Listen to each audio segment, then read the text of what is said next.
देखिए हमारे पीयूष जोशी भाई आज क्या रेसिपी बना रहे हैं। गाइस आज हम बना रहे हैं उड़द की दाल। उड़द की दाल कैसी होती है भाई ये देखिए काली अरे काली उड़द ब्लैक की दाल। कलर की दाल बना रहे भाई। और उधर हमारा आटा गूंदा पड़ा है और उधर आटा पड़ा है। अब फिर रोटी बनाएंगे हम। एक अरे एक चीज भाई। बनाएंगे आराम से धीरे धीरे। और इसमें क्या ऑयल डाल दिया भाई ने। ऑयल डाल दिया। और अभी क्या ये मस्त अपना मसाला बना रहे हैं, हल्दी मिर्च नमक डाल के। अच्छा ये नमक वगैरह डाल दिया है। गाइस पूरी रेसिपी देखने के लिए अपना चैनल सब्सक्राइब करें पुष्कर व्लॉगर कर।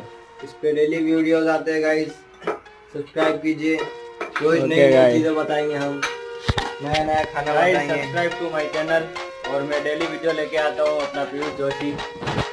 गाइस सब्सक्राइब कीजिए चैनल जल्दी। डेली वीडियो डालेंगे इस पे हम। Okay guys.